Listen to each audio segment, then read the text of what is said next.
행동 없는 경고는 이제 중국에는 먹히지 않는 것입니다.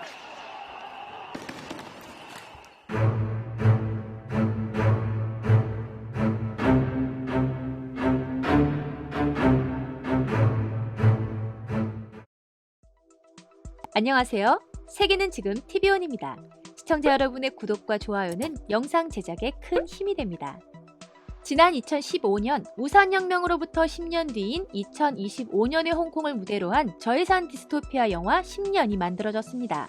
경찰이 반체제파의 폭력을 휘두르고 어린아이들은 중국 공산당의 이데올로기에 세뇌당하고 사람들은 좋은 일자리에 취직을 하기 위해 베이징어를 공부하지 않으면 안 되는 스토리이죠. 영화 10년은 2016년 4월에 열린 제35회 홍콩 금상장 영화제 시상식에서 최우수 영화로 선정되었습니다. 하지만 당시 중국은 10년이 최우수 작품상 후보에 오른 것을 이유로 금상장 영화제의 생방송과 중계방송을 금지했습니다. 금상장 영화제가 중국에서 생중계되지 않은 것은 이때가 처음이었습니다. 그로부터 5년도 채 지나지 않아서 현실은 소름이 돋을 정도로 이 영화와 비슷해지고 있습니다. 최악의 미래로 그려졌던 이 스토리가 점점 홍콩의 현실이 되어가고 있는 것이죠.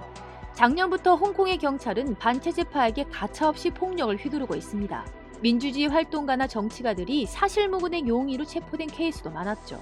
그리고 결국에는 중국이 홍콩의 자유에 일격을 가려하고 있습니다. 지난 5월 21일 중국 정부는 홍콩에 엄격한 치안유지법을 도입하는 방침을 확실시한 것이죠. 다음 날인 22일부터 시작된 중국의 전국인민대표대회에서 중국은 홍콩에서 국가의 안전을 지킨다는 법 제도가 심의된 것을 발표했습니다. 국가 분열이나 국가 전복을 노리는 행위를 금지한다는 내용이지만 어떤 행위가 금지되는가 하는 법률의 해석은 중국 지도부의 마음대로일 것입니다. 이 타이밍은 우연이 아닙니다.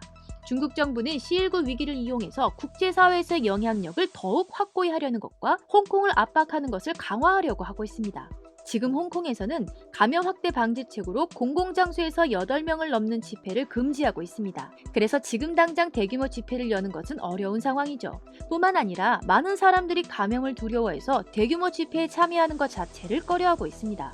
그럼에도 홍콩 민주파의 분노는 사그라들지 않고 있습니다.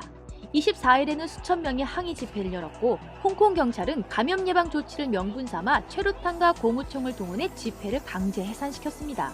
이날 집회에 참가했다가 체포된 사람만 180여 명에 이르는 것으로 알려졌죠.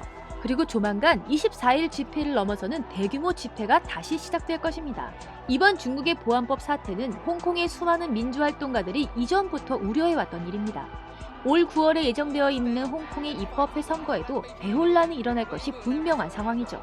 작년 11월에 열린 9.2의 선거에서는 민주파가 압도적 승리를 거두었지만 이 후보가 금지된 사람은 조슈아 웡뿐이었습니다. 하지만 이번에 심의되는 국가보안법이 성립되면 민주파 후보의 대량 입후보 금지 사태가 일어날 가능성이 커집니다. 그렇게 되면 자유롭고 공정한 선거는 바랄 수조차 없게 되어버리는 것입니다. 뿐만 아니라 홍콩 문제에 대한 외국의 간섭을 금지할 것이고 홍콩에서 일어나는 모든 시위가 국가 정권 전복 또는 테러로 규정될 것입니다. 결과적으로 이번 보안법은 언론과 집회, 종교 등 홍콩 시민들의 근본적인 자유와 권리를 침해하는 억압적 도구로 활용되는 것이죠. 이러한 중국의 막 나가는 상황에 국제사회는 어떠한 반응을 보일까요? 국제사회는 이번 보안법을 러시아의 크림반도 강제 병합에 비유하며 비판과 압박의 강도를 높이고 있지만 중국은 요지부동입니다. 미국의 도널드 트럼프 대통령은 이번 보안법이 도입되면 강력한 조치를 취할 것이라고 밝혔습니다. 이러한 국제사회의 비판과 미국의 압박에도 중국 지도부는 보안법 제정 방침에 변화가 없음을 분명히 했습니다. 리잔수 전국인민대회 상무위원장은 25일 업무보고에서 국가 주권 수호와 홍콩의 안정을 위해 보안법을 차질 없이 제정할 것이라고 밝혔습니다. 이것에 대해 미국 노터데임대 정치학과 교수이자 2014년 홍콩 우산혁명 관련 책의 저자인 빅토리아 후이는 중국은 외국 정부가 계속 비난을 하면서도 아무런 조치도 취하지 않자 대담해졌다고 말했습니다. 러시아가 크림반도를 강제로 합병했을 당시에 국제사회의 엄청난 비판을 받았지만 여전히 크림반도를 지배하고 있는 것과 비슷한 것이죠. 행동 없는 경고는 이제 중국에는 먹히지 않는 것입니다. 이러한 홍콩 문제를 어느 정도 해결해 줄 수 있는 나라가 있습니다. 바로 영국이죠. 영국 정부는 1997년 이전에 영국 해외 시민이라는 여권을 이를 신청한 홍콩 시민에게 발행했습니다. 그들에게 영국 영주권을 인정하거나 홍콩이 중국에 반환된 후 태어난 홍콩 시민을 영국 해외 시민으로 인정하거나 할 수 있는 것이죠. 1997년까지 홍콩은 영국령이었습니다. 지금은 중국령이지만 영국은 홍콩에 대한 어느 정도의 법적 도의적 책임이 있습니다. 하지만 영국의 반응은 차갑기만 합니다. 영국 외무성은 상황을 주의 깊게 관찰하고 있다고밖에 설명하지 않은 것이죠. 물론 영국이 도움을 준다면 홍콩 시민들에게 있어서는 환영할 일이지만 홍콩의 상황이 결정적으로 바뀌거나 하진 않을 것입니다. 결국 홍콩의 시민들이 독자적으로 자유를 지키기 위한 투쟁을 하지 않으면 안 되는 것이죠.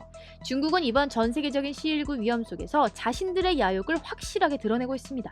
남중국해에서 영토 분쟁은 중국의 막무가내식 밀어붙이기로 영향력을 확대하고 있으며 마스크 외교, 일본과의 영토 분쟁도 심화되고 있습니다. 세계가 이번 위험에 대처하기 위해 국력을 총동원하고 있는 이 와중에 중국이 중국하고 있는 상황이죠.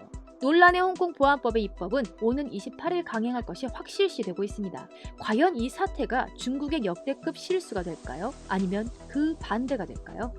이상 세계는 지금 TV온이었습니다. 감사합니다.